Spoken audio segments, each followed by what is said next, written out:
कस्तूरीतिलकं ललाटपटले वक्षस्थले कौस्तुभम् नासाग्रे वरमौक्तिकं करतले वेणुकरे कङ्कणम् सर्वाङ्गे हरिचन्दनं सुललितं कण्ठे च मुक्तावली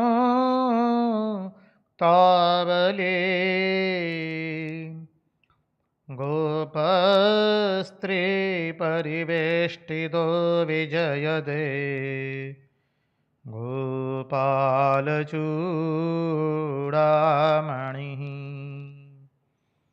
गोपालचूडामणिः।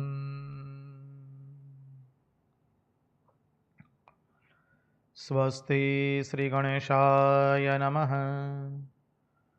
श्रीगुरुभ्यो नमः। श्रीसरस्वत्यै नमः। नारायणं नमस्कृत्य नरं चैव नरोत्तमं देवीं सरस्वतीं व्यास ततो जयमुदीरयेत्। नमस्ते शारदे देवी सरस्वती मतिप्रदे वसत्वं मम जीवहाग्रे सर्वविद्याप्रदा भव। मन्नाथो जगन्नाथो मद्गुरु जगद्गुरु ममात्मा सर्वभूतात्मा तस्मै श्रीगुरवे नमः। सच्चिदानन्दरूपाय विश्वोत्पत्त्यादिहेतवे तापत्रयविनाशाय श्रीकृष्णाय वयं नमः। ॐ नमः परमहंसास्वादित चरणकमलचिन्मकरन्दाय भक्तजनमानसनिवासाय श्रीरामचन्द्राय विश्वसर्गविसर्गादि नवलक्षणलक्षितं श्रीकृष्णाख्यं परं धाम जगद्धाम नमामि तत्। ॐ स्थापकाय च धर्मस्य सर्वधर्मस्वरूपिणे अवतारवरिष्ठाय रामकृष्णाय ते नमः। मुखं करोति वाचालं पङ्गुं लङ्घयते गिरिं यत्कृपात्महं वन्दे परमानन्दमाधवम्। कृष्ण कन्हैया लाल की जय। भक्तवत्सल भगवान की जय। वृंदावन विहारी लाल की जय। भगवान श्री राम कृष्ण देव की जय। भागवत भगवान की जय। भागवत भक्त भगवान की जय। ॐ नमो भगवते वासुदेवाय। नारायण नारायण नारायण नारायण।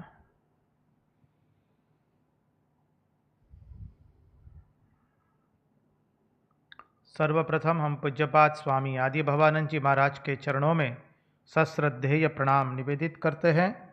तत्पश्चात रामकृष्ण आश्रम राजकोट के अध्यक्ष पूज्यपाद स्वामी निखिलेश्वरानंद जी महाराज के चरणों में सश्रद्धेय प्रणाम निवेदित करते हैं।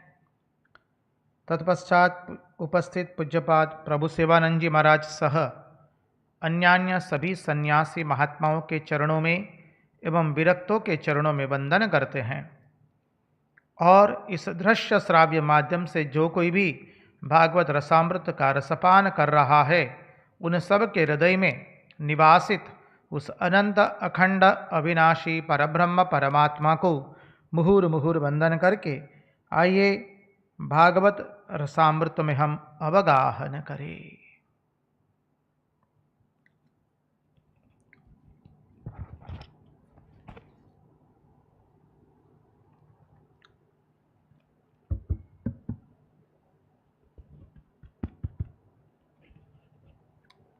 नारायण नारायण नारायण नारायण।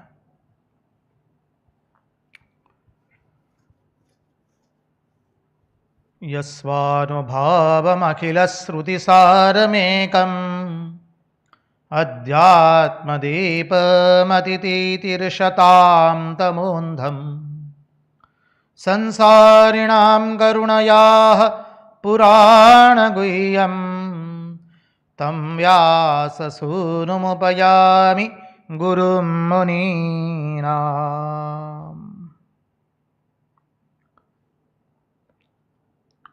नारायण नारायण नारायण नारायण।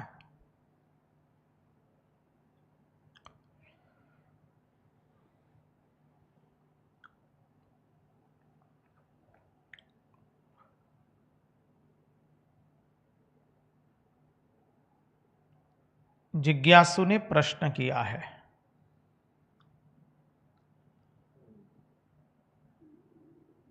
जिज्ञासा प्रकट की है, जो हमने कल कहा कि आज से सावन से शुरू हुआ, माने श्रावण माह शुरू हो गया। तो एक जिज्ञासु का कहना है, श्रावण मास तो कब का शुरू हो गया, 15 दिन बीत भी गए, अब शुक्ल पक्ष भी आ गया। बात सही है आपकी, जिस जिज्ञासु ने ये जिज्ञासा व्यक्त की है। इसका चिंतन हमने श्री कृष्ण जन्मोत्सव के समय भी किया था।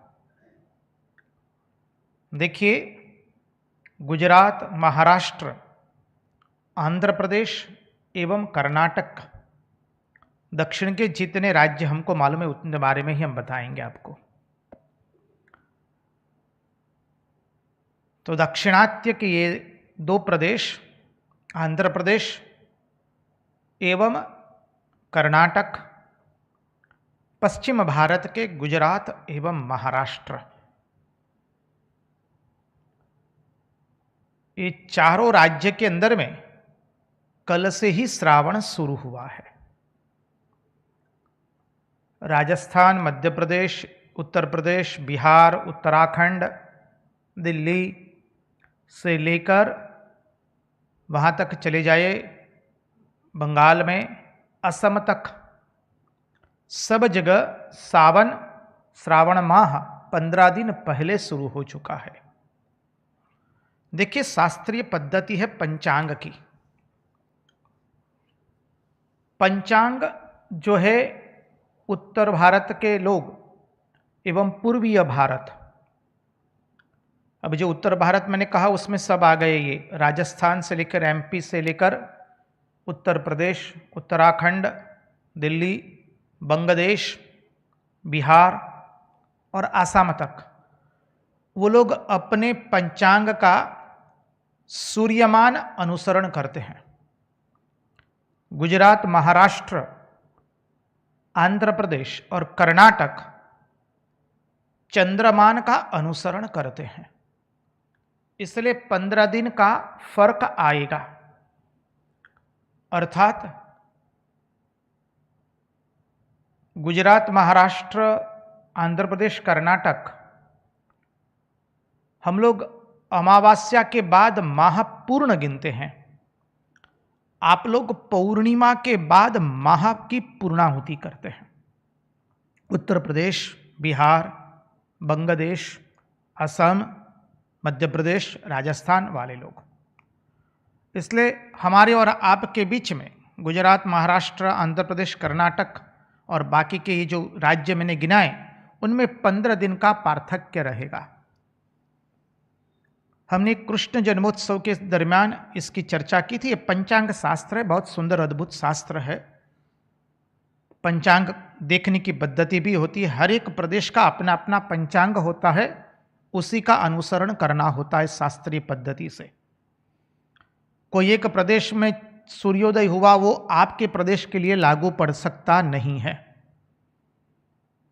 कोई एक प्रदेश का काल आपके प्रदेश के काल के लिए लागू नहीं पड़ सकता है। इसलिए अपने यहाँ हर प्रदेश का अपना अपना एक पंचांग होता है। उस पंचिका के अनुसार, पंचांग के अनुसार ही अपने यहाँ वार, तिथि, नक्षत्र और काल, शुभ अशुभ काल का निर्णय होता है। शास्त्रीय पद्धति तो यही है। आजकल लोग अपनी मनमानी पद्धति रखते हैं, वो अलग बात है। शास्त्रीय पद्धति तो यही है, प्रादेशिक पंचांग का अनुसरण करना होता है।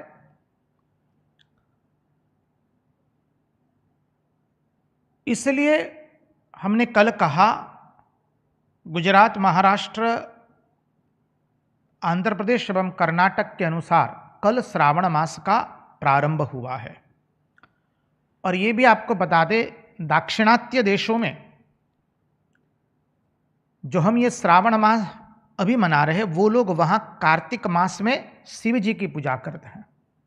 श्रावण मास में यहाँ वहाँ नहीं है इतना कुछ भी। वो लोग कार्तिक माह में वहाँ की पूजा करते हैं शिव जी की विशेष रूप से।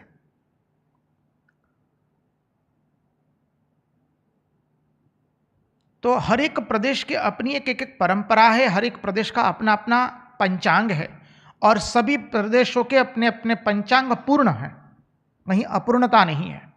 यही हमारे राष्ट्र की एक अद्भुत विशेषता है। हर प्रदेश में अनेकों ऐसे ऐसे अद्भुत विद्वान हुए जिन्होंने अपने अपने पंचांग, अपने अपने ग्रह, तिथि, नक्षत्र के अनुसार अपने प्रदेश का पंचांग बनाया, अपनी भाषा बनाई, अपनी सभ्यता बनाई, अपनी संस्कृति बनाई है, अपनी बोली बनाई है। इसलिए प्रत्येक भाषा का, प्रांतीय भाषा का अपनी एक विशिष्टता है। अद्भुत भाषा, एक एक भाषा। अरे भाषा को तो छोड़ दीजिए, बोलियां जो है वो भी अद्भुत बोलियां हैं, समझिए। और रीति रिवाज, परंपराएं उसके अनुसार चलती है। थोड़ा गुणार्थ में आप लोग अभ्यास करेंगे तो पता चलेगा। हमारे नाना नानी ने, दादा दादियों ने जो परंपराएं हमको सिखाई है, हमने उसका अनुसरण नहीं किया, परिणाम स्वरूप क्या दुर्दशा हुई है। थोड़ा ही चिंतन करने पर पता चल जाएगा। न व्रत माने, न उपवास माने, न दिन माने, न नक्षत्र माने, न शुभ दिन न अशुभ दिन माने। कहा ना, आजकल वेदांत तो बहुत मुंह में बहुत आ गया है। तो थोड़ा चिंतन करने पर हमें पता चलता है कि हमारी परंपराएं कितनी अद्भुत है, जो कल हमने चर्चा की थी नग्नजित के प्रसंग में। दूसरे एक जिज्ञासु ने जिज्ञासा प्रकट की है कि महाराज कुछ गुजराती भाषा में आप कहावत बोले थे, उसका थोड़ा निराकरण कर दीजिए। कहावत गुजराती भाषा में ही है, ऊंट मुके आकड़ो अने बकरी मुके काकरो। कहावत यह है, अर्थात इसका तात्पर्य गुणार्थ समझिए। कई लोग ऐसे होते हैं, उनको क्या खाना क्या नहीं खाना वो कोई विवेक ही नहीं होता है। जो मन में आया खा लिया, जहां मन में आया खा लिया, जैसे मन में आया खा लिया। अर्थात इंद्रियों का कोई संयम ही नहीं है। और जिस व्यक्ति को इंद्रिय का संयम नहीं है, वह अध्यात्म पथ पर क्या प्रगति करेगा, वो बहुत बड़ा प्रश्नार्थ है। जो कल हमने चर्चा की है उसके साथ इस सब की संगति मिला लीजिए। हमको अन्यथा रूप से मत लीजिए, विषयांतर नहीं है, उसी के अंतर्गत है। देखिए, हम लोग जब रेल में मुसाफरी करते हैं, भारतीय रेल में जाते हैं, तो देखते हैं कोई छोटा बच्चा है 4-5 वर्ष का और पहली बार रेल यात्रा करता है माता पिता के साथ। तो जो कुछ भी रेल के डिब्बों में बिक्री करने के लिए आता है, खाना, फिर किताबें, फिर छोटे छोटे खिलौने, कीचेन्स, कंघी, सब कुछ आता है। और वो बच्चा कहता है पप्पा, मामा मुझे ये चाहिए, मम्मी ये मुझे चाहिए, पापा मुझे ये चाहिए। उसको सब कुछ के लिए चाहत है। उस बच्चे में कोई विवेक नहीं है कि उसके लिए क्या अनुकूल है, क्या आवश्यक है और उसे क्या लेना चाहिए। वो जो कुछ देखता है बस मम्मी मुझे चाहिए, पापा मुझे ये चाहिए। खाना, किताबें, खिलौने, ग्रोसरी आइटम्स आ गई, वो भी उसको चाहिए, सब चाहिए। ऐसे ही लोगों का मन होता है। लोगों के मन में विवेक का अभाव होता है, जिसे आप लोग अंग्रेजी में कहते हैं childish. Childish is something different and child like is all together different. Child like बनना है, चाइल्डिश बनना नहीं है। बालकवत बनना है, लेकिन बालक बुद्धि रखनी नहीं है। चाइल्डिश नहीं बनना है। उम्र बढ़ गई, शारीरिक रूप से हमारी उन्नति हुई, बढ़ोतरी हुई, लेकिन मानसिक रूप से हमारी बढ़ोतरी नहीं होती है। अधिकांश मनुष्य को देखेंगे आप, चाहे उनकी उम्र 30 वर्ष की हो, 40 की, 50 की, 60 की, सब लोगों की मानसिक उम्र जो होती है, मानसिक वय, अधिकांश 16 साल से 22 साल के बीच में ही होती है। लोग शारीरिक रूप से विकास करते हैं, मानसिक रूप से विकास नहीं होता है। अधिकांश मनुष्य में वो देखा गया है। हम जब अधिकांश बोलते हैं तो आप अपने आप से उसमें कितना प्रतिशत जोड़ना है जोड़ लीजिए। 75 से 80% लोग शारीरिक रूप से केवल बढ़ते हैं, मानसिक रूप से नहीं बढ़ते हैं। उनकी मानसिक उम्र बढ़ती ही नहीं है। जो विचार 16 साल से 22 साल के अंदर में थे, वही विचार उनके 35 साल में भी रहते, 45 में भी रहते, 50 में भी रहते हैं। अरे क्या बताए, 80, 85, 95 वर्ष की उम्र में भी वही चिंतन रहता है। वो बताता है कि व्यक्ति केवल शारीरिक रूप से विकास करता है, उसने मानसिक रूप से कोई विकास नहीं किया है। तो वो कहावत जो है, मुहावरा, उसका वही तात्पर्य है कि ऊंट और बकरी कुछ बिना सोचे जो आता है वो सब खा लेते हैं। उसी तरह से मनुष्य जो आता है मन में वो सब कुछ खा लेता है। देखिए, भगवान रामानुजाचार्य ने खाने का अर्थ खुराक का टुकड़ा किया है, मॉर्सल ऑफ फूड। और भगवान आद्य शंकराचार्य ने खाने का अर्थ बहुत सुंदर किया है। दोनों आचार्यों ने अपनी अपनी विशिष्टता प्रकट की है। और भगवान आद्य शंकराचार्य बताते हैं, हम जो कुछ भी बाहर से भीतर लेते हैं, बाहर से भीतर लेने का अर्थ है खुराक लेना। हम नेत्रों से बाहर का भीतर देखते हैं, कर्ण से बाहर का भीतर में सुनते हैं, चाम से बाहर का स्पर्श करते हैं, नासिका से बाहर का गंध लेते हैं और मुंह से बाहर का भोजन भीतर लेते हैं। ये सब कुछ जो है, जो कुछ भी हम बाहर से भीतर लेते हैं, वो है खुराक।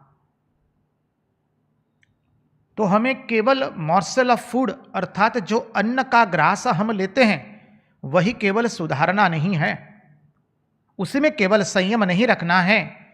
हमें हमारे नेत्रों से जो हम देख रहे हैं उसमें बहुत संयम बरतने की आवश्यकता है। कर्ण से प्रपंच की बातें, पर निंदा, पर चर्चा, जगत की बहुत चिंता होती है लोगों को। हम देखते हैं 70-70, 75-75 के हो जाते हैं और अखबार पढ़ने बैठेंगे तो घंटा लगा देंगे। टीवी पर बैठे बैठे समाचार सुनते रहते हैं और कहते नहीं महाराज समाचार नहीं सुनेंगे तो चलेगा कैसे। हाँ, हमें तो राष्ट्र चलाना है ना, हमारे मन को नहीं चला पाते और राष्ट्र को चलाने निकले हैं। मन पर कोई वश नहीं है, अंकुश नहीं है और राष्ट्र की चिंता करने बैठे हैं। हम ऐसा नहीं कहते कि नहीं सुनना चाहिए, आवश्यकता पड़ने पर अवश्य सुनिए। हर एक के अंदर में हमारे पास विवेक रूपी अस्त्र होना चाहिए। प्रपंच का इतना चिंतन किया, अंत में मिला क्या, और इतना सुन करके हमने पाया क्या। हमने ऐसे ऐसे महात्माओं के दर्शन किए जिन्होंने आजीवन कभी अखबार पढ़ा नहीं है, और वो महाराज ने कह दिया मुझे कभी ऐसा नहीं हुआ कि मैंने जीवन में कुछ खोया है, वरन मुझे तो हुआ मैं बहुत आनंद में हूं। जितनी प्रपंच की खबरें हमारे कर्ण के माध्यम से भीतर में प्रवेश कम हो, उतना ही हमारे लिए अच्छा है। हाँ, आवश्यकता पड़ने पर तो सुनना है, आवश्यकता है। हम ऐसा नहीं कहते कि सबको सुनना नहीं है, आपको सुनना नहीं है ऐसा नहीं कहेंगे। आप अपनी आवश्यकता देख लीजिए। कर्ण से परनिंदा पर चर्चा सुनते रहते हैं, प्रपंच की बातें, कौन राजकीय दल क्या कर रहा है, कौन राजकीय नेता क्या कर रहे हैं। लोगों का समय इसमें इतना व्यतीत होता है, बहुत दुख होता है जब लोगों के मुंह से ये सुनते हैं, विशेष करके भक्त साधक उपासक के मुंह से। अन्यथा खेलकूद को लेकर के लोग व्यस्त रहते हैं। खेलकूद एक आनंद का, उत्कर्ष का एक साधन है, हम उसमें ना नहीं कहते हैं। आवश्यकता के अनुसार उसकी चर्चा कीजिए, उसे देखना है। सब में विवेक रूपी अस्त्र तो उपयोग करना ही है ना। चर्म से लोग स्पर्श करना चाहते हैं। हमारे पूज्यपाद रंगनाथन जी महाराज बहुत सुंदर कहते थे। पूज्यपाद रंगनाथन जी महाराज कहते थे, देखिए किसी का स्पर्श करना नहीं है और किसी को स्पर्श नहीं करना है। स्पर्श अत्यंत खतरनाक है। कोई महापुरुष को चरण में वंदन करते हैं, वो आशीर्वाद दे, अपना हस्त रखे मस्तिष्क पर, तो वो स्पर्श पवित्र स्पर्श है। अन्यथा कोई विषयी दूसरे विषयी का स्पर्श करे, वो स्पर्श तो बहुत खराब है।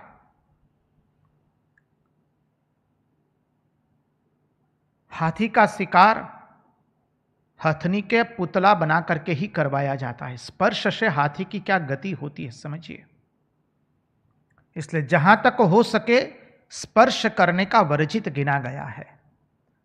और अपने शास्त्रों में अपने कुलों की परंपरा है, संतान 12 वर्ष की हो जाए उसके पश्चात माता पिता भी इतना स्पर्श नहीं करते हैं, संतान भी माता पिता का इतना स्पर्श नहीं करता है। अपनी यह परंपरा है। मैंने कल ही कहा ना, माने तो सब कुछ है, जिसने रख दी लाज उसको छोटा सा राज मिल गया। और फिर उन लोगों का जीवन देख लीजिए, पता चल जाएगा।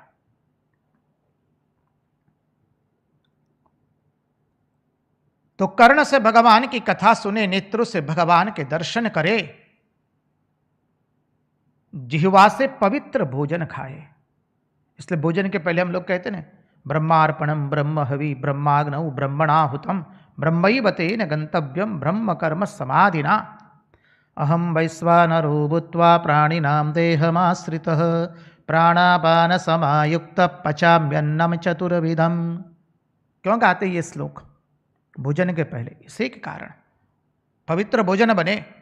भोजन की पवित्रता भी रखनी, क्या खाना क्या न खाना उसका भी विवेक होना चाहिए। ग्रहण का सबका विवेक, और ये सब कब आएगा? जब जीवन में धर्म आता है। धर्म हम सबको बांध करके रखता है, हमारी इंद्रियों को अंकुश में रखता है।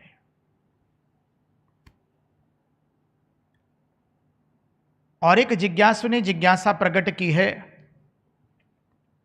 महाराज कोई बताने वाला नहीं होता है, इसलिए ये सब शास्त्र का मर्म हमें समझ में नहीं आता है, और अब तो पालन नहीं किया, अब क्या होगा, अब कैसे करे पालन? कोई चिंता मत कीजिए, भगवान कभी भूतकाल नहीं देखते हैं, भविष्यकाल तो हमारे हाथ में नहीं है, चिंता मत कीजिए। जब से जगे तब से सवेरा है, उठ जाग मुसाफिर घोर गई भोर भई, अब रैन कहां जो सोवत है। जो सोवत है वो खोवत है, जो जागत है वह पीवत है। तो उठ जाग मुसाफिर भोर भई, जब से जगे तब से सवेरा, जब से भगवान की कथा का श्रवण किया और उसमें जो हमारे जीवन की उन्नति के लिए हमको लगा, उसका शरण करके उसका तुरंत उसी क्षण से पालन करना आरंभ कर दे। हम तो सब कुछ सीख करके नहीं आए ना, और सब कुछ जानते नहीं है। जब महात्माओं के चरणों में बैठ करके शास्त्र अभ्यास करते हैं और जब सुनते हैं, तब हमें स्वयं की कमियां महसूस होती है। स्वयं की कमियों के प्रति हमारी बुद्धि खींचती है कि हमारे में ये कमियां हैं। उस कमियों को उसी दिन से हम पूर्ति करने लगेंगे, सद्गुणों से पूर्ति करने लगेंगे। इसलिए चिंता मत कीजिए, हमने ये नहीं किया, वो नहीं किया, कोई बात नहीं। जब से जगे तब से सवेरा, अब से सुने, अब शुरू करेंगे। और जब भगवान की कथा आई है, तो भगवान की कथा तो भगवान की दासी है। और दासी क्या करती है? अपने स्वामी से पहले पहुंच जाती है और स्वामी के लिए सिंहासन तैयार करके, स्वच्छ अगल बगल का स्वच्छ करके, सुंदर धूप दीप प्रज्वलित करके स्वामी की प्रतीक्षा करती रहती है और स्वामी को संदेश भेज देती है, अब आपके आगमन की प्रतीक्षा है, कृपया आगमन कीजिए। तो भगवान की कथा यही है। हमारे हृदय में भगवान की कथा भगवान के आने के लिए आसन सिंहासन सजा करके तैयार कर देती है। तो चले अब आगे चले, परमहंस शिरोमणि भगवान शुकदेव जी के चरणारविंद में बैठ करके भगवान की आगे की लीला का श्रवण करें। हमारे नंदनंदन यशोदानंदन पूर्ण पुरुषोत्तम भगवान श्री कृष्ण चंद्र क्या कहते हैं और क्या लीला करते हैं। देखिए, कल हमने देखा था भौमासुर का प्रसंग। भौमासुर ने 16,100 कन्याओं को कैद में रखा था। वो सोचता था ये जब 1,00,000 बन जाएगी इनकी संख्या, तब इनसे ब्याह करूंगा। भगवान ने वो सब विफल किया। उसके पुत्र भौमदत्त ने भूमि माता के साथ भगवान का शरण स्वीकार किया। भगवान ने उसको अभय दान दिया। 16,100 कन्याओं को भगवान ने मुक्त करवाया।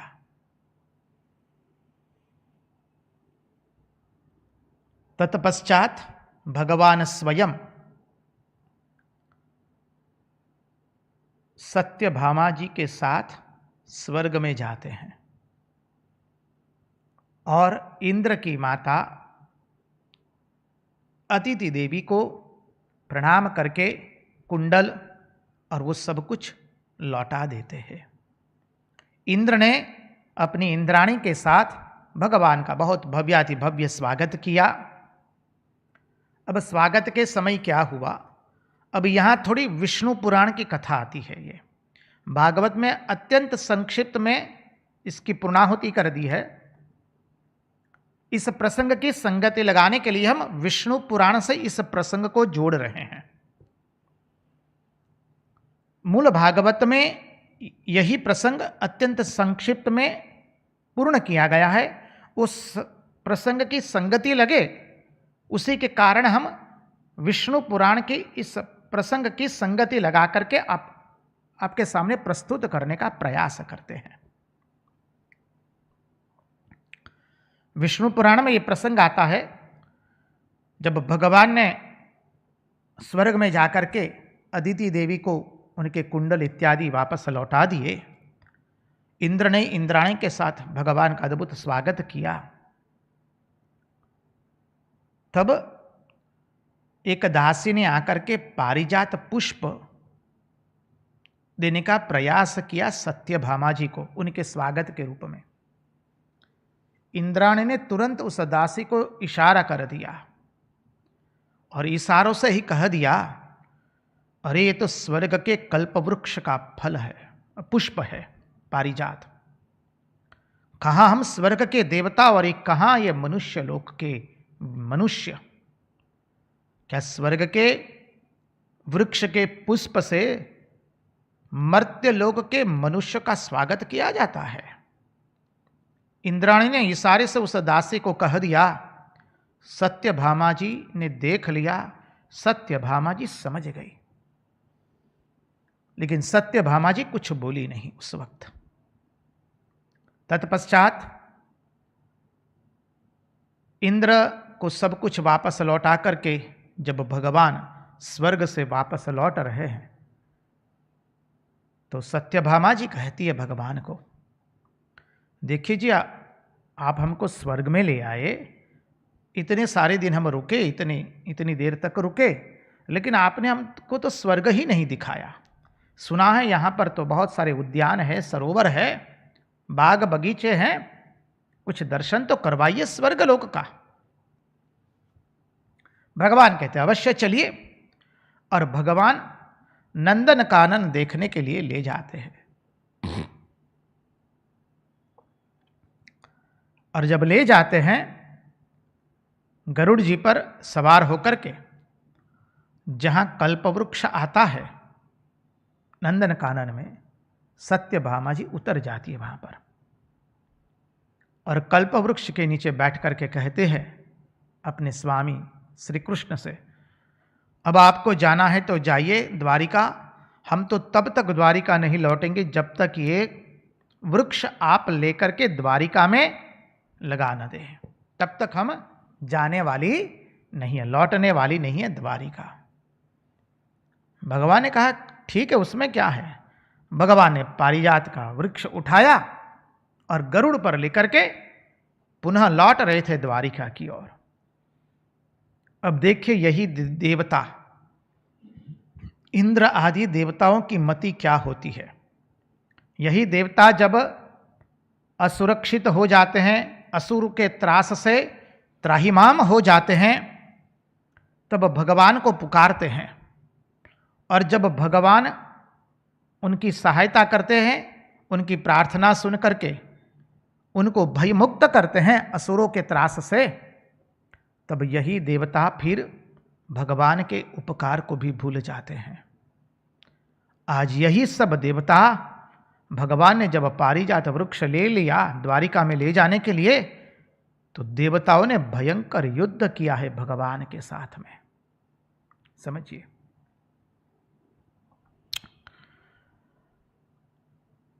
देवताओं का भयंकर युद्ध हुआ भगवान के साथ, और भगवान ने सब देवताओं को पराजित किया। ये देवताओं की मति समझ लीजिए। इसलिए हमारे परमहंस शिरोमणि भगवान सुखदेव जी ने भी जब परीक्षित राजा को भागवत सुनाने के लिए बैठे, तब देवता लोग आए और देवताओं ने कहा कि महाराज, परीक्षित को अमर बनाना है तो चिंता मत कीजिए, हम तो स्वर्ग का अमृत लेकर के आए हैं, ये अमृत आप उसको पिला दीजिए और कथा हमको दे दीजिए। परमहंस शिरोमणि भगवान सुखदेव जी ने देवताओं को कथा नहीं सुनाई है। समझिए, हमारे भगवान सुखदेव जी कहते हैं, कहां ये भगवान की कथा और कहां ये तुम्हारा तुच्छ अमृत। इसकी तुलना तुम भगवान की कथा से करते हो, निकालो यहां से उसको। भगवान सुखदेव जी ने देवताओं को कथा रूपी अमृत नहीं दिया है। देखिए, ये देवताओं की अड्यता का परिचय देता है, उनकी अड्यता को धिक्कार है। महात्मा लोग इसलिए कहते हैं, जब अपना काम बन गया तो जिसने रक्षा की थी उसने कुछ यदि ले भी लिया हमारे यहां से तो उसके लिए संग्राम कर लेते हैं। अब भगवान ने क्यों ये पारिजात वृक्ष उठा लिया उसका भी प्रसंग है। एक बार नारद जी ने ये पारिजात पुष्प भगवान श्री कृष्ण को दिया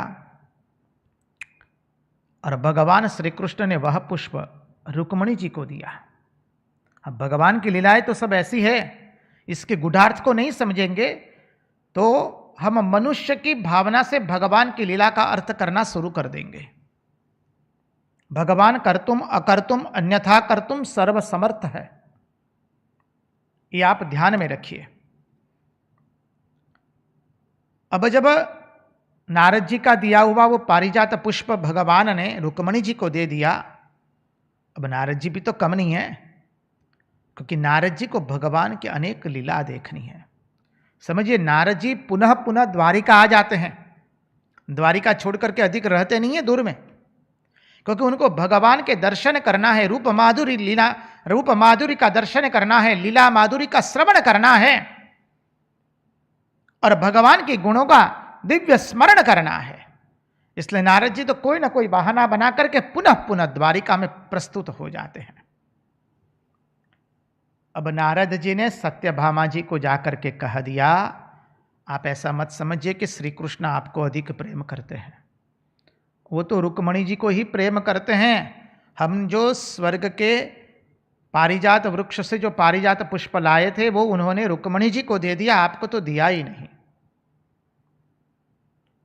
तो सत्यभामा जी थोड़ी नाराज हो गई।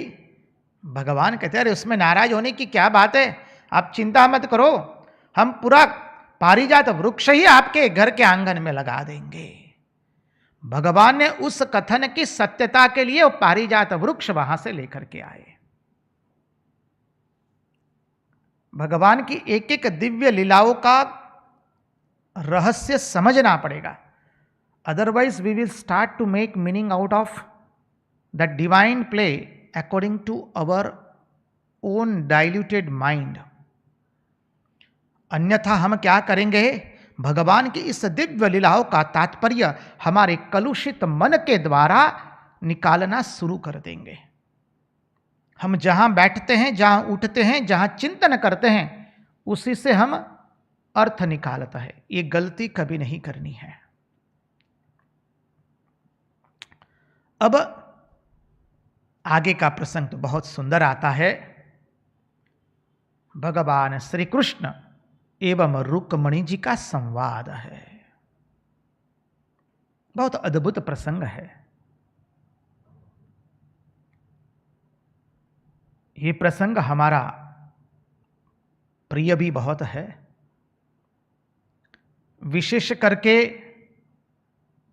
भगवान श्री कृष्ण और रुक्मिणी के संवाद में भगवान अपनी भगवत्ता को किस रूप से प्रकट करते हैं उसकी ओर भागवतकार भगवान वेदव्यास ने निर्देश किया है। और भगवान ने जब अपनी भगवत्ता की बात की, भगवत्ता की बात की, और जब उन्होंने अपने आप को जगत के अनुपयुक्त बताया, और तब माता रुक्मिणी जो उनको उत्तर देते हैं, अद्भुत उत्तर है, एक एक अद्भुत स्तुति है माता रुक्मिणी की। हम धीरे धीरे उस प्रसंग को देखने का प्रयास करेंगे। विशेष करके माता रुक्मिणी जी की जो स्तुति आती है, बहुत सुंदर स्तुति है। देखिए, प्रसंग की संगति लगाते हुए महात्मा लोग भी समझाते हैं, आचार्य पंडित जन विद्वान सब लोग संगति लगा करके समझाते हैं। माता रुक्मिणी को कभी भगवान का वियोग नहीं हुआ था। माता रुक्मिणी को कभी भगवान का वियोग नहीं हुआ है।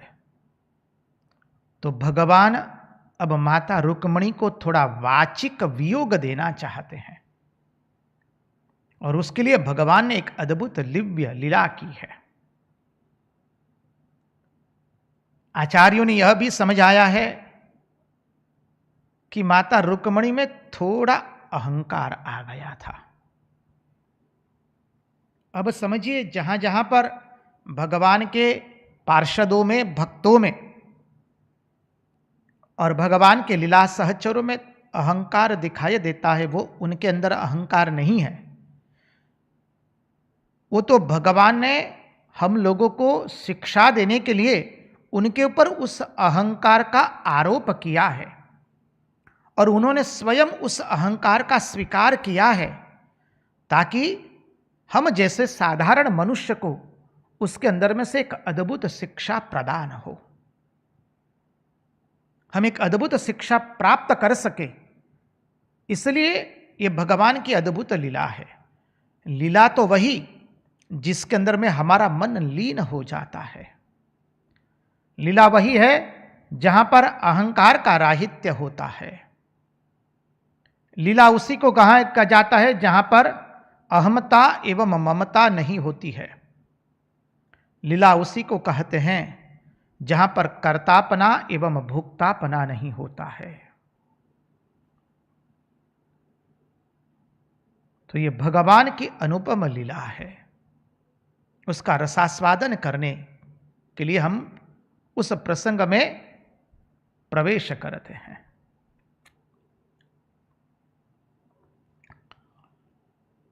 एक दिन भगवान ने माता रुक्मिणी से कहा कि देवी, आप बड़ी सुंदर है। अब देखिए, भगवान ये बात कर रहे हैं जब माता रुक्मिणी के नाते पोते हो गए हैं। समझ लीजिए, ऐसा नहीं है कि युवावस्था में भगवान माता रुक्मिणी से ये वार्तालाप कर रहे हैं। भगवान माता रुक्मिणी जी से कहते हैं कि देवी, आप अति सुंदर है। विवाह के पहले आपको शिशुपाल आदि बड़े बड़े बलवान राजा लोग चाहते थे आपका वरण करने का। आपके पाणी ग्रहण के लिए वो लोग उत्सुक थे। बड़े बड़े श्रीमान और औदार्य बलोचित, रूपोदार्य बलोचित महानुभाव आपको चाहते थे। आपके पिता और आपके भाई भी उन्हीं के साथ आपका विवाह करना चाहते थे, लेकिन आपने उन सब को त्याग करके, उन सब को छोड़ करके हमारे साथ क्यों ब्याह किया? भगवान कहते हैं, माता रुक्मिणी से भगवान ये बातचीत कर रहे हैं। भगवान कहते, देखिए देवी जी, देखिए रुक्मिणी जी, मैं तो आपकी बराबरी का नहीं हूं। भगवान कह रहे हैं, देखिए रुक्मिणी जी, मैं आपकी बराबरी का नहीं हूं, बल्कि आपसे बहुत छोटा हूं।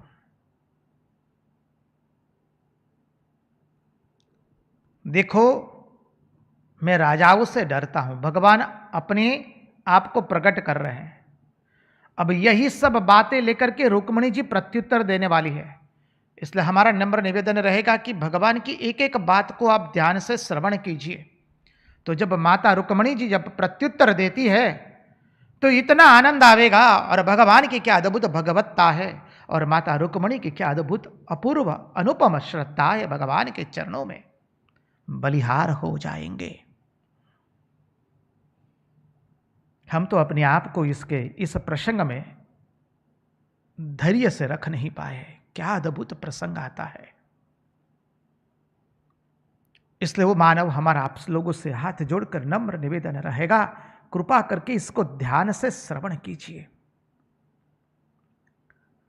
भगवान कहते, मैं तो आपसे छोटा हूं। भगवान की भगवत्ता में हम क्या बताएं। धर्मराज युधिष्ठिर के राजसूय यज्ञ में हमारे नीलमणि ने लोगों के जूठे पत्तल उठाए हैं, लोगों की चरण पादुका उठाई है और भगवान अपनी भगवत्ता छोड़ करके इतना निराभिमान बने हैं, भगवान को पकड़ना मुश्किल है। ये भगवान की भगवत्ता है।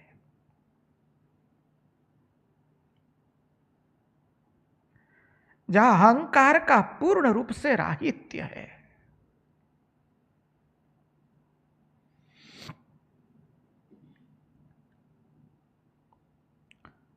भगवान श्री रामकृष्ण देव ने भी यही अहंकार के राहित्य का दर्शन हम सबको उनके जीवन से करवाया है। स्वयं परमहंस है, अरे अवतार है। वह अवतार सबको वंदन करता है। वह अवतार गृहस्थ से लेकर सबको चरणों में शीश झुकाता है। हम क्या वर्णन करने जाए, आप लोग सब जानते हैं। भगवान के इस गुण पर चिंतन करेंगे तो आप अपने आप को अपने वश में रख नहीं पाएंगे। एकमात्र भगवान ही कर सकते हैं, अन्य कोई नहीं कर सकता है। देखिए,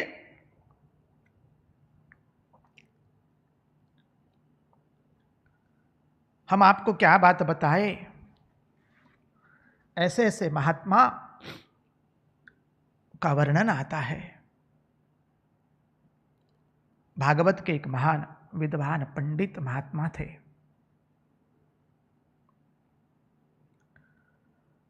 वो श्रीमद् भागवत की कथा कर रहे थे। कथा के बाद कहीं साधुओं की बहुत बड़ी सभा जुटी थी। उसमें सब लोग अपने अपने आश्रम से कुछ न कुछ सेवा का योगदान दे रहे थे। उसमें वो महात्मा जी हर एक का नाम बोल बोल करके उनकी सेवा को प्रकाशित कर रहे थे। कहीं कोई एक महात्मा की सेवा पूर्ण रूप से प्रकाशित नहीं हो पाई उनसे, या कुछ बोलना भूल गए वो उनकी सेवा का। उनके जो पार्षद थे सब, वो भरी सभा में महात्मा का बहुत अपमान करते हैं।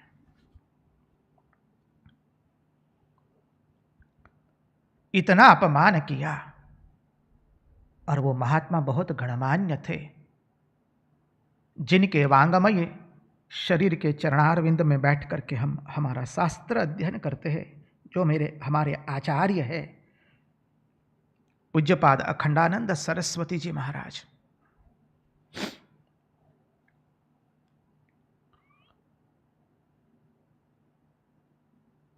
उनको भरी सभा में उन्होंने न बोलने के शब्द बोल दिए। महाराज भरी सभा में उनको पुनः पुनः वंदन कर रहे हैं, क्षमा मांगते हैं, कहते हैं कि हमसे कहीं गलती हो गई है, क्षमा कर दीजिए, हमने जानबूझ के ऐसा नहीं किया है। और वो महात्मा लोग उनके पर आरोप लगा रहे हैं, उनके पार्षद, कि आपने इच्छा करके इस तरह से किया है। बाद में सभा जब पूर्ण हुई तो जो लोग उनके पर आरोप लगा रहे थे उनको अपना विवेक पता चला और सब सत्य बात पता चली। वो गदगद हो गए, उनके पास आते हैं और कहते हमसे भूल हो गई, आप हमें क्षमा कीजिए। महाराज खड़े हो जाते, बोले कैसी बात करते हैं आप, हमें प्रणाम करके हमारी क्षमा क्यों मांगेंगे? अरे हम तो उसकी कथा करते हैं, उस ग्वाले की कथा करते हैं जिस ग्वाले ने राजसूय यज्ञ में लोगों की जूठी पत्तल उठाई है, लोगों की चरण पादुका अपने मस्तिष्क पर रखी है। हमसे क्षमा मांगने की भूल मत कीजिए। हम उसके उचित नहीं है, यहां तक बोले हैं महाराज जी। क्या बताए निरहंकारिता साधु की। साधुत्व क्या है? साधु किसे कहेंगे? अब देखिए, हमारे रामकृष्ण मठ मिशन के कितने परमाध्यक्ष महाराजों के कितने अद्भुत अद्भुत प्रसंग है, जहां पर पूर्ण रूप से निरहंकारिता उन्होंने अपने जीवन से प्रदर्शित की है। कोई भी संत महापुरुष, कोई भी संप्रदाय का हो, कोई भी पंथ का हो, उसके अंदर में अद्भुत सद्गुण रहेगा। और जब हमारे कृष्णचंद्र, हमारे पूर्ण पुरुषोत्तम, हमारे प्रियति प्रियतम ने यह शब्द कहा तो रहा नहीं जाता है, मैं आपसे अत्यंत छोटा हूं, भगवान कह रहे हैं माता रुक्मिणी को। भगवान कहते हैं, देखिए मैं तो राजाओं से डरता हूं, इसलिए मैं समुद्र में छिप करके रहता हूं। बलवानों से मेरा बड़ा भारी द्वेष है, भगवान कहते हैं। मैं प्रायः राजपद छोड़ चुका हूं। भगवान तो राजा नहीं है द्वारिका के। द्वारिका के राजा तो उग्रसेन है। इसलिए भगवान कहते हैं मैं प्रायः राजपद छोड़ चुका हूं। मैं समुद्र में रहता हूं राजाओं के डर के मारे। बलवानों से मेरा भारी द्वेष है। लोगों को मालूम ही नहीं है कि मैं कौन संप्रदाय का हूं। अरे मुझे ही पता नहीं है कि मैं ऊर्ध्वपुंड लगाऊं या त्रिपुंड लगाऊं। एक एक शब्द को ध्यान से श्रवण कीजिए। मैं लोगों के साथ चल नहीं पाता हूं, भगवान कह रहे हैं। मैं तो गरीबों का साथी हूं, इसलिए गरीबों का ही प्यारा हूं। धनी लोग मुझसे प्रायः प्रेम नहीं करते हैं, और यदि धनी लोग प्रेम करते भी है तो वो किस लिए करते हैं मुझे प्रेम? गरीबों को अपने वश में रखने के लिए धनी लोग मुझसे प्रेम करते हैं। असल में धनी लोग धन के प्रेमी हैं, मेरे प्रेमी नहीं है। वे अपनी धन की रक्षा के लिए ही मेरा नाम लेते हैं और मुझसे प्रेम करते हैं, ऐसा दिखाते हैं। उनका उद्देश्य तो धन ही है, उनका उद्देश्य मैं नहीं हूं। मैं तो उदासीन हूं, भगवान कहते हैं।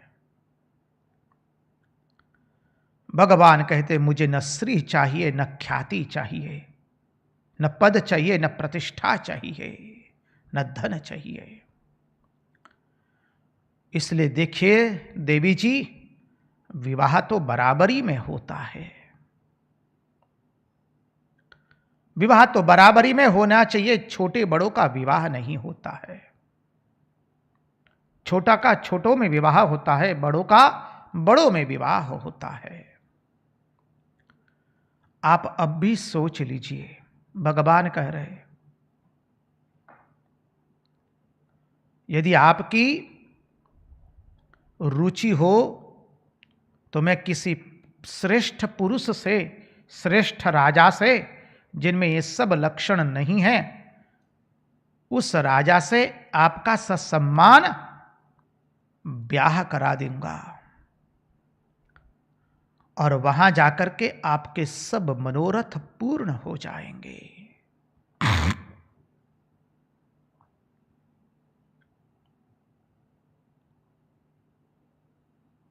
भगवान ने ये उद्गार अपने मुंह से कह दिए।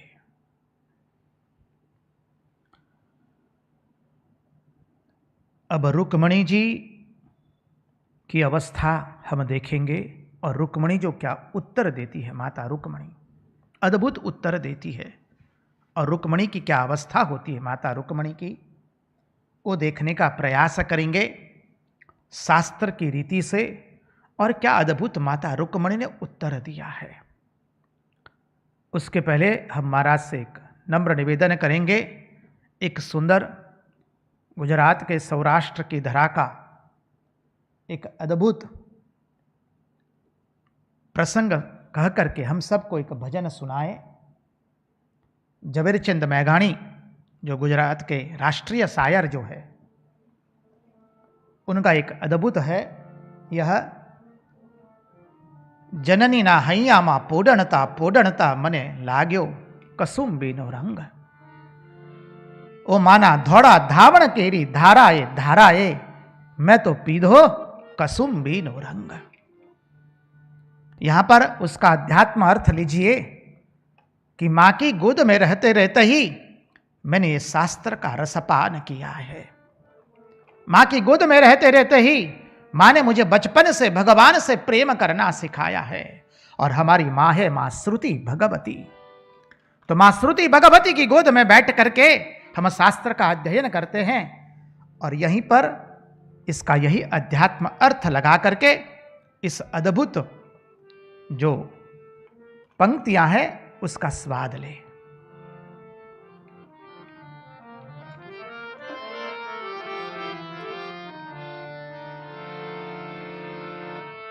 मारी जननी नहैयामा पोढ़ंता पोढ़ंता विधो कसुंबीनो रंग। मारी जननी नहैयामा पोढ़ंता पोढ़ंता विधो कसुंबीनो रंग। मारा धोला धावण केरी माना धोला धावण केरी, धाराए धाराए पीधो कसुंबीनो रंग। हो राज मने लाग्यो हो राज मने लाग्यो हो राज मने लाग्यो कसुंबीनो रंग। हो राज मने लाग्यो कसुंबीनो रंग। मारी बहनी न कंठे नितरता हालरड़ा मां घोड़ो कसुंबीनो रंग। मारी बहनी न कंठे नितरता हालरड़ा मां घोड़ो कसुंबीनो रंग। भीषण रात्रि केरा पहाड़ो नित्राड़ो मां छोड़ो कसुंबीनो रंग।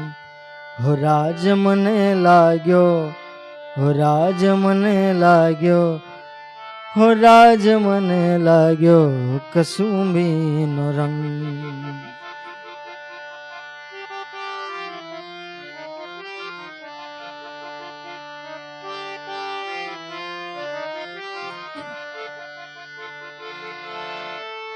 मारी दुनिया ना वीरो ना लीला बलिदानो मां भभक्यो कसुंबीनो रंग। दुनिया ना वीरो ना लीला बलिदानो मां भभक्यो कसुंबीनो रंग। ओला सागर नी पाले ओला सागर नी पाले, स्वाधीनता नी कब्रो मां महक्यो कसुंबीनो रंग। हो राज मने लाग्यो हो राज मने लाग्यो हो राज मने लाग्यो कसुंबीनो रंग। हो राज मने लाग्यो कसुंबीनो रंग।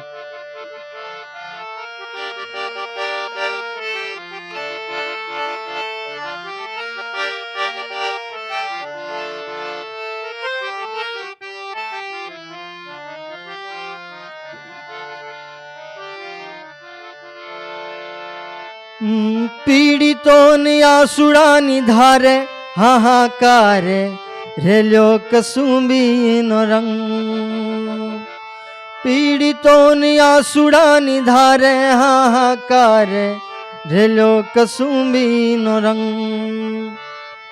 शहीदों ना धग धगता निश्वास निश्वास सड़ गयो कसुमीनो रंग हो राज मने लाग्यो हो राज मने लाग्यो हो राज मने लाग्यो कसुंबीनो रंग।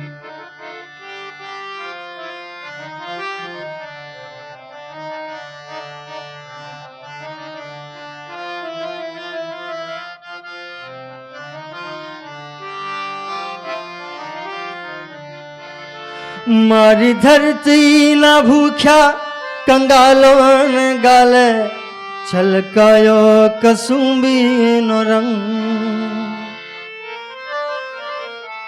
मारी धरती ना भूख्या कंगालों ने गाले छलकायो कसुंबीनो रंग। ओला बिस्मिल बेटानी ओला बिस्मिल बेटानी माता ने भाले मलकायो कसुंबीनो रंग हो राज मने लाग्यो हो राज मने लाग्यो हो राज मने लाग्यो कसुंबीनो रंग।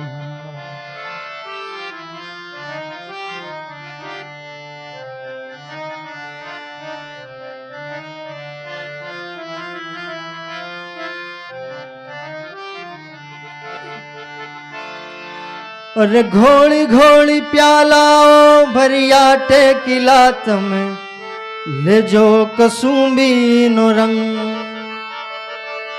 घोड़ी घोड़ी प्यालाओ घोड़ी घोड़ी प्यालाओ घोड़ी घोड़ी प्याला घोड़ी घोड़ी प्यालाओ भरिया रंगीला तमें ले जो कसुंबीनो रंग हो राज तमें ले जो कसुंबीनो रंग। ओला दो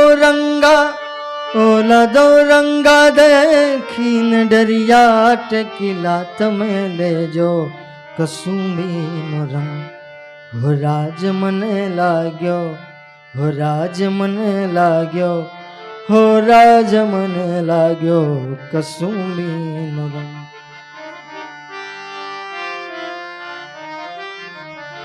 मारी जननी नहैया माँ पोढ़ंता पोढ़ंता पीधो कसुंबीनो रंग। मारी जननी नहैया माँ पोढ़ंता पोढ़ंता पीधो कसुंबीनो रंग। माना धोला धावण केरी माना धोला धावण केरी धाराए धाराए पीधो कसुंबीनो रंग हो राज मने लाग्यो हो राज मने लाग्यो हो राज मने लाग्यो कसुंबीनो रंग हो राज मने लाग्यो कसुंबीनो रंग हो राज मने लाग्यो कसुंबीनो रंग। कृष्ण कन्हैया लाल की जय।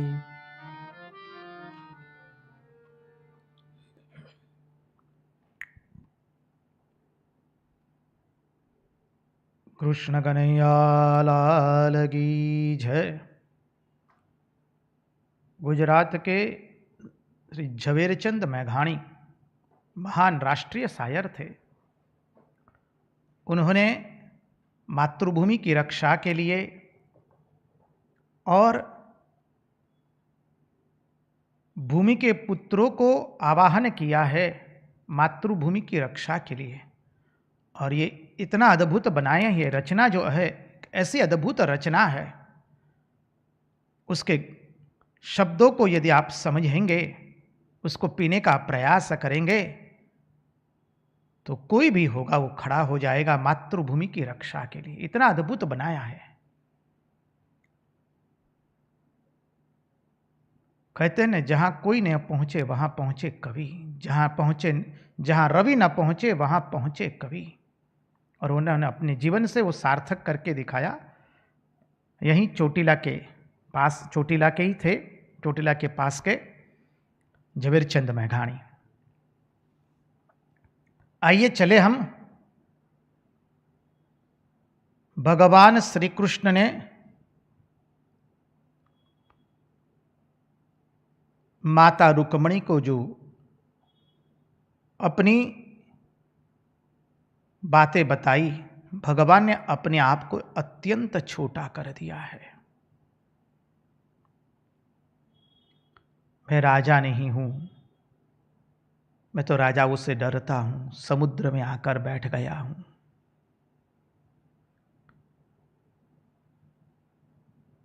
मैं तो अकिंचन भी हूं, भगवान कहते हैं। धनी लोग अपनी धन की रक्षा के लिए मेरी भजना करते हैं, उनका उद्देश्य तो केवल धन ही होता है। मैं तो गरीबों का हूं, गरीबों का प्यारा हूं और गरीबों के साथ रहता हूं। अनेक विध बातें बताते हैं भगवान। और जब माता रुक्मिणी देवी यह सुनती है, हम क्या बताएं, भागवत में वर्णन आता है। माता रुक्मिणी जब भगवान से मुंह से यह बात सुनते हैं तो माता रुक्मिणी जी थर थर कांपने लगी है।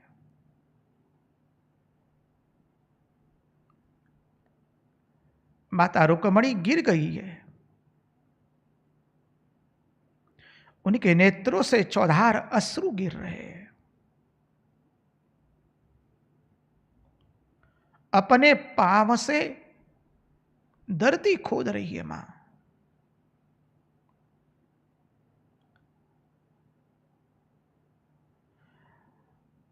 मां को इतना लग गया है भगवान का विरह, माता रुक्मिणी वहीं पर बेहोश हो जाती है।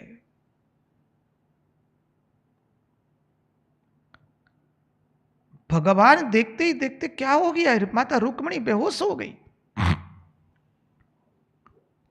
मां के बाल बिखर गए हैं और मां के अश्रुओं के कारण मां के वस्त्र गीले हो गए हैं। भगवान देखते कि माता रुक्मिणी गिर गई है, भगवान चतुर्भुज हो जाते तुरंत। चतुर्भुज होकर के भगवान माता रुक्मिणी को पर्यंक पर बिठाते हैं। भगवान कहते हैं, अरे क्या हो गया, क्या हो गया आपको? हम तो ऐसे ही आपसे विनोद कर रहे थे। अरे आप विनोद की भाषा भी नहीं समझती है, ये आपने क्या कर दिया, क्या हो गया? भगवान चतुर्भुज रूप धारण करके मां को पर्यंक पर बिठाते हैं। भगवान ने माता रुक्मिणी के अश्रु पोंछे हैं।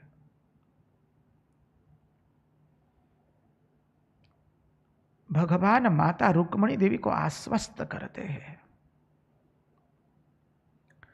भगवान का एक क्षण का वाचिक वियोग भी माता रुक्मिणी जी सहन नहीं कर पाए।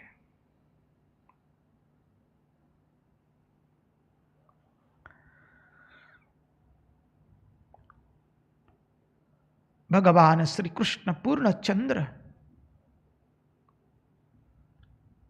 पूर्ण पुरुषोत्तम श्री कृष्ण माता रुक्मिणी को कहते कि मैं ऐसे ही विनोद कर रहा था। मैं जानता हूं कि आप हमारी कितनी श्रद्धा करते हैं, आपका कितना प्रेम है हमारे प्रति, वो मैं जानता हूं। माता रुक्मिणी को भगवान ने आश्वस्त किया है।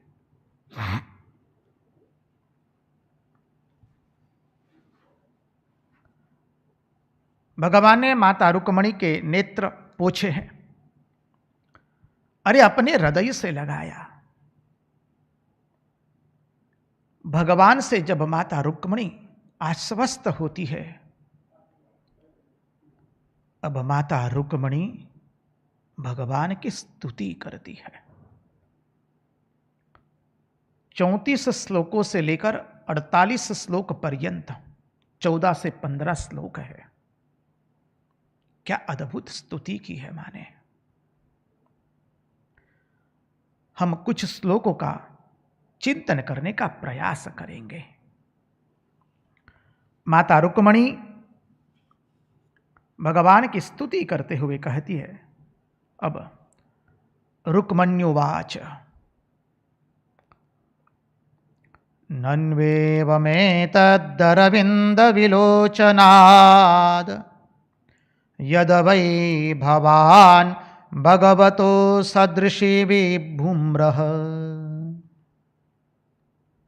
नन्वेवमेतदरविन्दविलोचनाद् यद वै भवान् भगवतो सदृशी विभुम्रः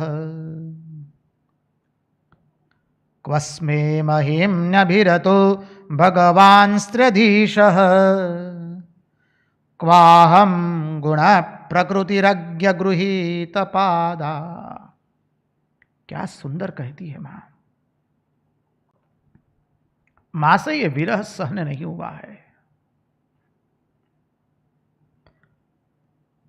माँ अश्रुपूर्ण नेत्रों से अब भगवान के विनोद का उत्तर दे रही है। मां स्तुति कर रही है यहां पर। नन्वेवमेतरविंद विलोचनाद यद वै भवान भगवतो सदृशी विभुम्रः। मां क्या कहती है?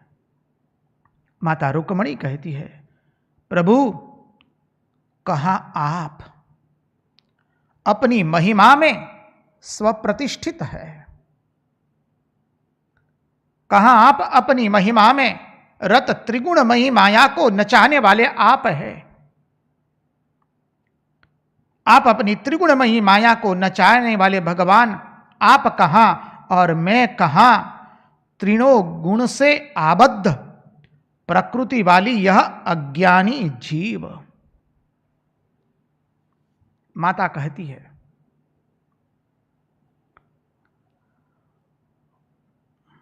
मां ने कहा कि प्रभु एक एक शब्द का थोड़ा चिंतन करने का प्रयास करेंगे। ये भावपूर्ण स्तुति है मां की। प्रभु आप कहां त्रिगुण गुणों वाली इस प्रकृति के स्वामी, जो प्रकृति को नचाते हैं, और मैं कहां ये त्रिगुण गुण से आबद्ध यह अज्ञानी जीव, प्रकृति वाली अज्ञानी जीव। देखिए, जब तक साधक तीनों गुण से पर नहीं जाता है, वो भगवत तत्व को प्राप्त नहीं कर सकता है। प्रकृति के ये तीन गुण हैं, सत्वगुण, रजोगुण एवं तमोगुण। हमें तमोगुण में से सत्वगुण में रजोगुण में आना है, पहले तमोगुण से रजोगुण में आना है, तत्पश्चात रजोगुण से सत्वगुण में आना है, और उसके बाद तीनों गुणों का त्याग करना है, गुणातीत होना है। श्री रामकृष्ण देव रामकृष्ण कथामृत में तीनों गुणों की अद्भुत बात बताते हुए दृष्टांत देते हैं। एक व्यक्ति कुछ धन लेकर के जंगल के रास्ते से गुजर रहा था। उतने में उसे 3 डकैत मिल गए। 3 लोगों ने उसका धन पहले लूट लिया। अब 3 लोगों में से जो एक था, उसने कहा अब इसको बांध करके पीट करके उसको मार डालते हैं। दूसरे डकैत ने कहा ना ना, मार डालो नहीं, इसको बांध के कस के मारते हैं, उसके हड्डी पसरी एक कर देते हैं। उसको उन लोगों ने पेड़ के साथ बांधा, थोड़ा प्रसादी भी दी, और वो लोग चले गए। थोड़ी देर के बाद वो तीनों में से एक जन आता है और उसको कहता है कि आपको बहुत मार लगाना है। फिर वो रस्सी से वो बंधा था वृक्ष के साथ, उसको वो खोल देते हैं वहां से। उस व्यक्ति को बंधन से मुक्त करते हैं और उसको कहते, देखिए यहां से ये रास्ता जा रहा है, ये रास्ते पर से सीधे आप मुख्य सड़क पर पहुंच जाएंगे और मुख्य सड़क पर पहुंच जाएंगे, फिर आप अपने गंतव्य स्थान पर पहुंच जाएंगे, आप चले जाइए इस रास्ते से। वो व्यक्ति कहता है कि देखिए आपने मुझे मुक्त किया, आपने मेरी इतनी मदद की, अब आप भी कृपा करके चलिए ना मेरे साथ, आपने मेरी इतनी सहायता की है। बोले हम नहीं आ सकते, नहीं तो पुलिस पकड़ लेगी। श्री रामकृष्ण देव का ये तीनों गुणों के प्रति जो दृष्टांत है, एक अभूतपूर्व दृष्टांत है, एक विलक्षण दृष्टांत है।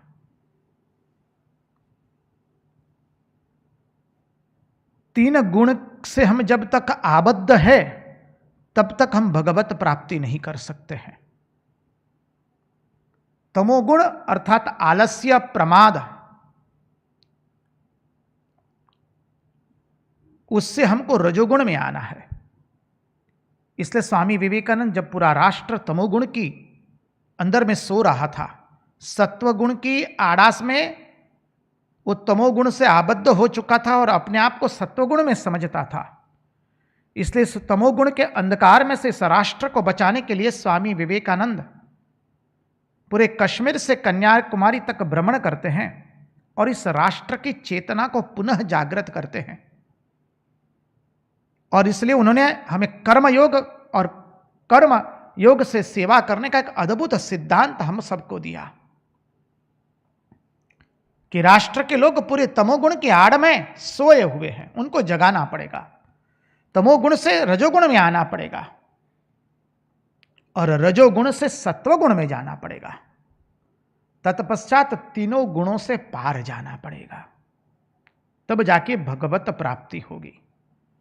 जब तक हम त्रिगुणमयी माया में हैं, त्रिगुणमयी माया में हैं, ये तीनों गुण से आबद्ध है, तब तक हम परम पद की प्राप्ति कर सकते नहीं हैं। भागवत के 11 स्कंद में इसका विस्तृत वर्णन आता है। यदि भगवान की इच्छा हुई, कृपा हुई, तो 11वां स्कंद का यदि चिंतन होगा तो वो श्लोक हम देखने का प्रयास करेंगे।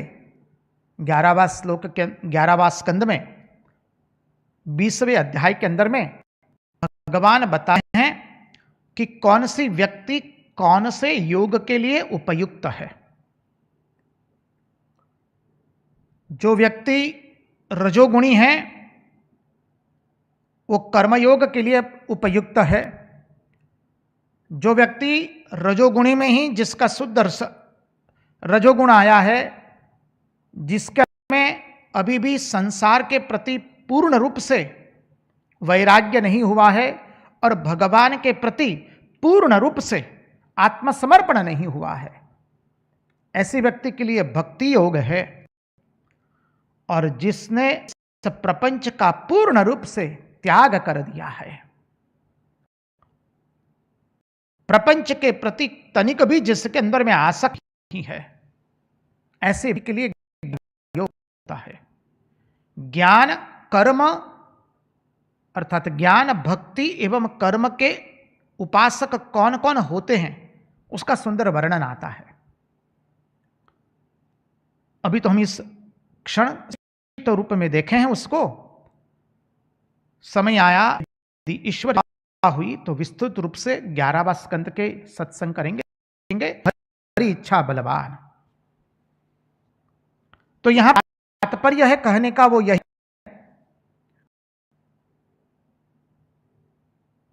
कि भगवान आप तो त्रिगुणमयी माया के स्वामी हैं, आप परम पुरुष है।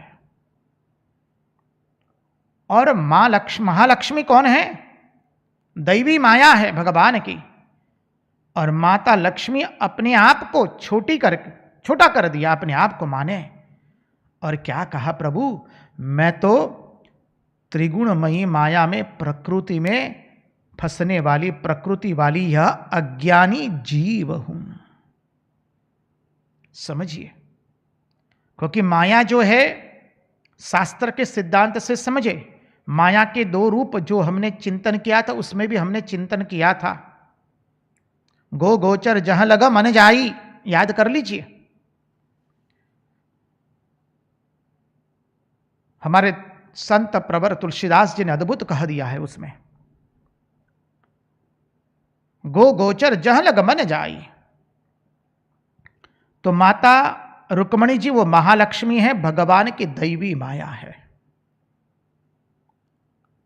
मां ने कहा कि प्रभु कहां मैं गुणमयी प्रकृति वाली अज्ञानी जीव, माया जो है वो भगवान से अलग नहीं है, भगवान में ही है। याद कीजिए, सर्प में जैसे विष होता है, उस विष से सर्प को कोई नुकसान नहीं होता है, दूसरे को नुकसान होता है। वैसे ही यह माया जो है भगवान में निहित है, इसलिए माया को भी शास्त्र अनादि कहता है। लेकिन ये माया की विशेषता समझ लीजिए, वो अनादि तो है क्योंकि भगवान में निहित है, पर अनंत नहीं है। अनंत क्यों नहीं है? क्योंकि जहां पर ज्ञान का प्रकाश हो गया, जहां ज्ञान का सूर्योदय हो गया, वहां माया का फिर अस्तित्व रहता नहीं है।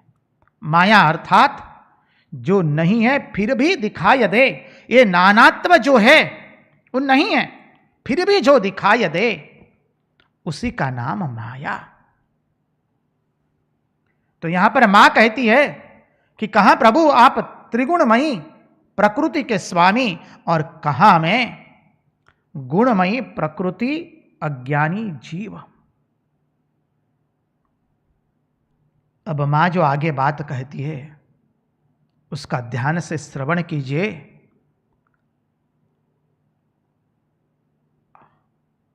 हमारा हृदय हिल जाएगा। मां ने कहा है, क्वस्वे महिम्न्यभिरतो भगवांस्त्र्यधीशः, क्वाहं गुण प्रकृतिरज्ञ गृहीत बाधा।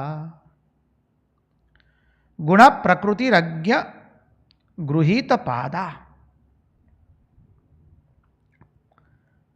प्रभु मेरी उपासना कौन करता है? मां कहती है, मेरे पांव कौन पकड़ते हैं? ध्यान से श्रवण कीजिए। मां ने कहा, मेरे पांव तो कामनाओं के पीछे चलने वाले अज्ञानी लोग ही पकड़ते हैं।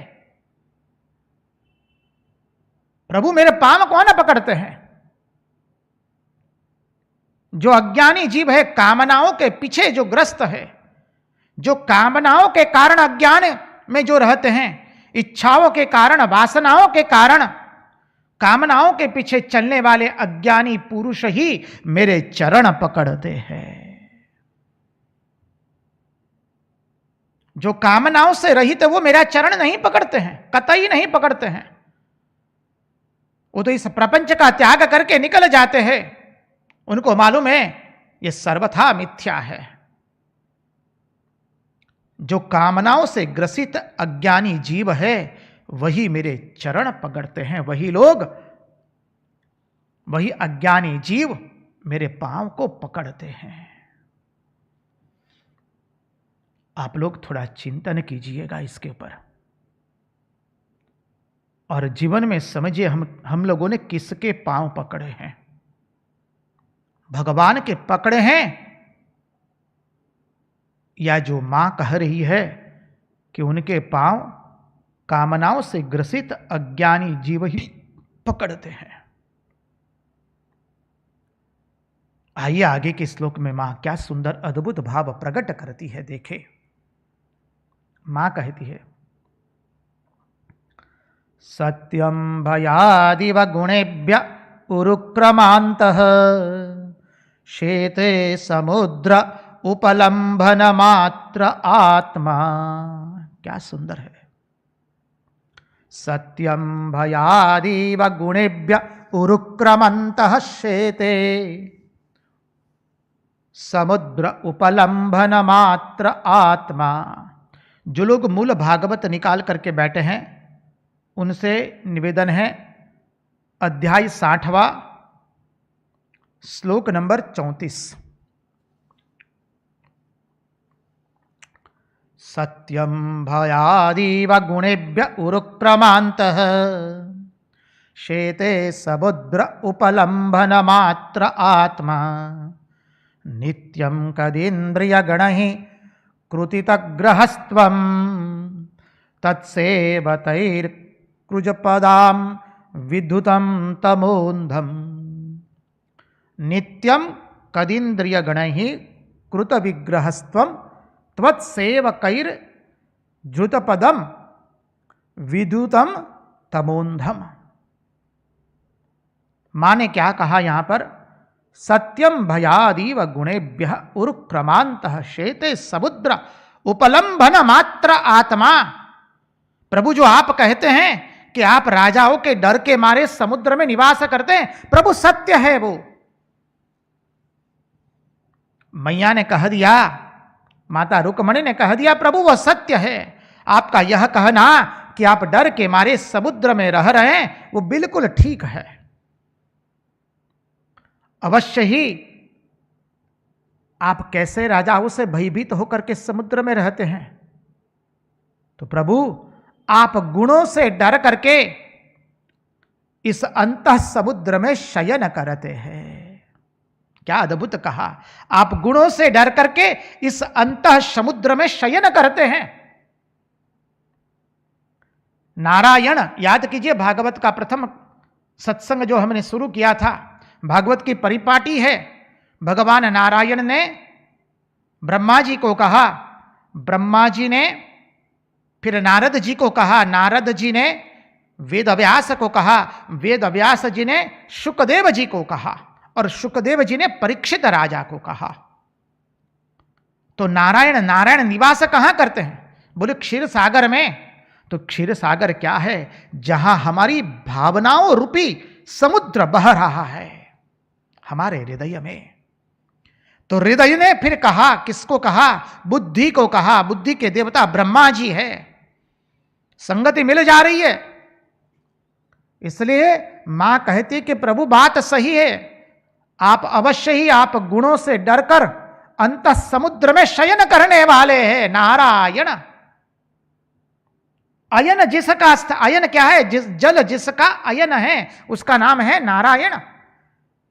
तो जल अर्थात हमारी भावनाएं कहां बहती है? हृदय में तो बहती है। हमारे नारायण वहीं शयन करते हैं, गुणों से डर करके। समझिए। और राजा शब्द का अर्थ समझिए। राजा अर्थात पृथ्वी के राजा नहीं, तीनों गुणों के, तीनों गुण रूप जो राजा है, समझिए, वह राजा, तीनों गुण रूप राजा।